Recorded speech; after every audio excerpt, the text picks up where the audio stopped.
Саламатсызбы? Биздин каналга катталып, акыркы жаңылыктардан кабардар болуңуздар. Кытайга тушап берген Алмазбек Атамбаев кайтып келатат. Жексур заманга туш болобузбу? Согуш аламатын сездирип турган биздин кыргыздын Чинган Чоңгу Атамбаевдин жүзү. Бул Кыргызстан үчүн эң жаман кабар. 2 жыл камактан соң партиялаш шакирттери атаманын көнүмүш аң сезимдин адаштырып, соолуктура алышкан жок. Ал бийликте турганда даңаза үчүн дардаңдаган сыңары дагы дардаңдап алды.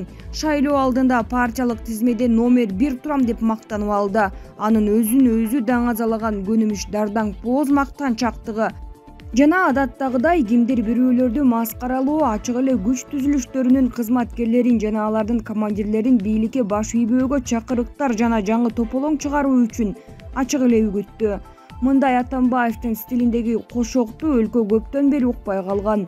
Эми болсо Атамбаев өзүнөн өзү өтүп кетти. Жаңы пайда болгон Кошой атанын менменсинүүсү, чыр уюштурууга болгон далалаты чектен чыгып, Бакиевге каршы уюштурган кампанияларга салыштырганда андан да ашып кетти.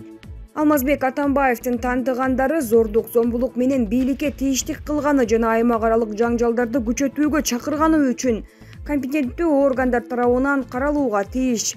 Бул менен макул болбой коюуга болбойт. Андан тышкары аратардын акыл эси жайында экенин аныктоо үчүн психиатриялык экспертизадан өткөрбөсө болбой калды. Акыл эси жайында ойлору тунук соо адамдар мындай ала бармаган чалакайым сөздөрдү айтпайт. Ушундан улам селт этип чоочуп кетсе болот. Атамбаев бийлик тарапка тор жайып, өлөр өлгүчө күрөшкүсү келет. Экс-президенттин ким менен күрөшүүгө даярданып жатканы бул маанилүү болуп турган менен эң башкысы сөз анын күрөшкүсү келип турганы. Атамбаевдин эл маанилүү, андан да эл журттун жашоо тиричилигин көтөрө турган сөздөрдү күтпөй калды. Ошондуктанбы биздин Кошой атабыз факт жүзүндө камакта жатса да депутат болом деп согуш жарыялады. Бул бийлик үчүн жаман сигнал. Албетте Алмаз Шаршенович зор күчтөргө ээлер эмес, бийлик менен тең ата болууга күчү жок. Азырынча теңеше албайт, бирок элдин башын айлантып, тунук сууну чампалап, ылай сууга айлантууга таланты жетиштүү. Бул жагынан ага баа берип койсо болот.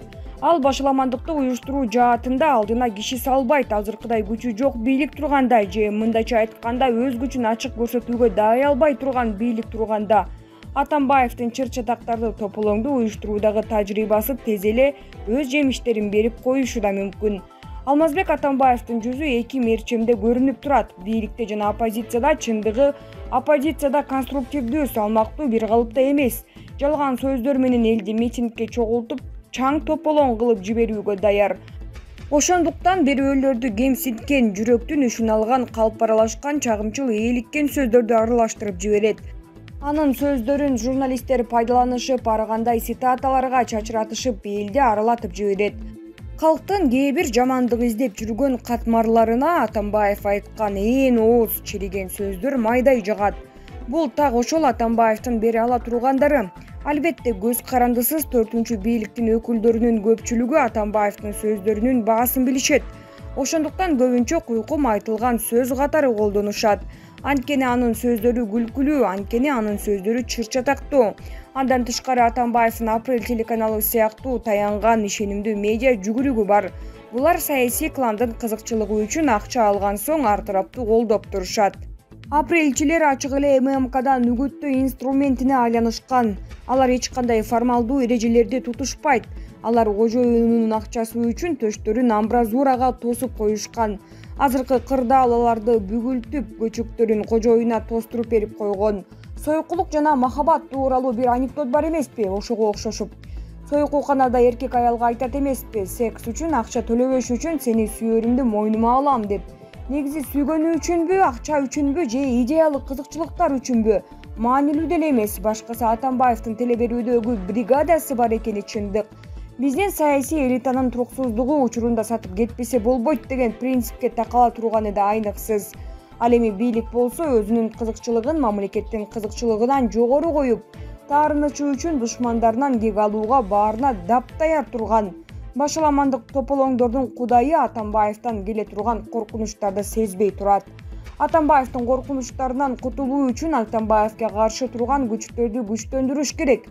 Буга чейин бийликтин мээ борборлору болуп эсептелинип, эми өз салмагын жоготуп, тирүү өлүккө айланган президенттик администрацияны чыңаш зарылдыгы турат. Бул иштерге Атамбаевдин заманында анын кызыкчылыгын ишке ашырыш үчүн күчүгүндө шыпалаңдаган башкы прокуратураны, УКМКны жана башка күч түзүмдөрүн тартыш керек. Азыр башка убак жарым эс оорулуу Атамбаевдин ыкмаларына каршы чара көрбөсө болбойт. Эгер бийлик анын кыйкырыгы алсыздыгынан улам деп жаңы келе жаткан башаламандыктын алдын албай, боржоми ичип чалкалап жатса, кийин кеч болуп калат. Ленинградтын 3 революцияны башынан өткөзгөн даңазасы тууралуу сөздөр аралап жүрөт. Атамбаев 2 революцияны өзүм жасагам деп мактанганын токтотпойт. Эми 3-чү революцияны да жасайм деген дымак бар. Ошондуктан ушуга катуу даярданып жатат. Мындай башаламандык кылууну токтото турган убак келди. Калайык калкка Атамбаевдин ким экенин түшүндүрүш керек. Кытайга болгон карыздар Атамбаевдин убагында гана жаралган. Балким Кытайдын кылтагына атайын салып бергендир. Кыргызстанды аралап жүргөн Атамбаевдин карааны самындын көбүгүндө жарыла турган учур келди. Азизбек Келдибеков, Булак, Назар Ньюс, Чекиткей. Толгонай Арзыкеева жолдошу менен ажырашканын ачыктады. Бул менин акыркы постум. Азыр мага жеке жашоом тууралуу толтура жаман комментарийлер келет. Эгер уруксат берсеңиздер, кененирээк айта кетейин. Мен болочок жолдошум экөөбүз 3 жылдан бери үйлөнөлү деп чечкенбиз. Көрсө биз адашып кадам жасап алыптырбыз. 3 жыл болгону менен баары аралыктан гана болгону анык. Биз ажыраштык. Ким кандай ойлонуп эмне деп айтпасын. Бирок мунун себеби биздин мүнөзүбүз дал келбей койду. Ооба, биз мыйзам боюнча аял күйөөсү катары каттоого турганбыз. Бактыга жараша ортобузда эч нерсе болгон эмес. Ал кагаз иштери кандай болот мага маанилүү эмес. Эң негизгиси бул менин намысым. Андыктан мындай кадамга баруу алдында мен аны жакшы тааныймынбы? Мен өзүмдү эркин сезе аламбы деген суроолорду берип көрүшүбүз керек. Бул жагдайда эч ким күнөөлүү эмес. Мен ага жана анын үй бүлөсүнө ыраазымын. Бул менин ажырашуу боюнча жазган акыркы постум. ЖМКлардан суранарым, бул тема боюнча суроо берүүдөн алыс болуңуздар деп жазган ырчы актриса Толгонай Арзыкеева. Туркиянын президенти Эрдоган 10 мамлекеттин элчисин персона нон грата деп жарыялады. Туркиянын президенти Режеп Тайып Эрдоган тышкы иштер министрлигине бир нече жылдан бери түрмөдө жаткан түрк ишкери Осман Кавалыны колдогон 10 өлкөнүн элчисин персона нон грата деп жарыялоону тапшырганын айтты деп жазылат Daily Sabah. Эрдоган мен тышкы иштер министрине бул элчилерди тез арада персона нон грата деп жарыялоону тапшырдым деди.